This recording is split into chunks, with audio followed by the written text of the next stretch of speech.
কি কারণে এই সমস্যাগুলো হয় আমরা আমাদের চিকিৎসা পেশায় এসে আমরা যে বিষয়গুলো দেখেছি যে এর জন্য প্রধান যে কারণ সেটা হচ্ছে এটার অ্যাবিউজ হয় প্রচুর পরিমাণ। কারণ হচ্ছে অধিকাংশ ছেলেমেয়েরা যখন তরুণ থাকে, কৈশোর ব্যবস্থা হয়, কৈশোর থেকে যখন যৌবনে পদার্পণ হয় তখনই তারা বিভিন্নভাবে এটাকে অ্যাবিউজ করে, কেউ হস্তমৈথুন করে এবং হস্তমৈথুনের একটা লিমিটেশন থাকতে পারে।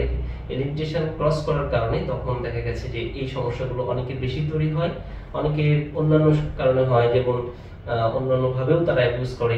কেউ ধরে নেন বিভিন্নভাবে বিভিন্ন খারাপ জায়গায় যা ওঠা বসা করে, এটা হয়, পতিতালয়ে যায়, বিভিন্ন জায়গায় যায়, অনেকে আছে অনেক স্বপ্নদোষ হয়।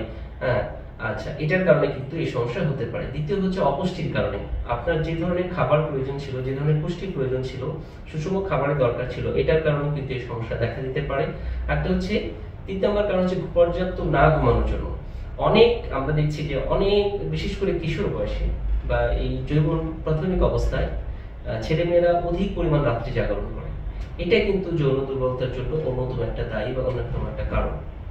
সুতরাং আপনাকে পর্যাপ্ত ঘুমাতে হবে। যদি পর্যাপ্ত ঘুম যাদের না হবে তাদেরও কিন্তু এই সলিউশনটা আসবে না।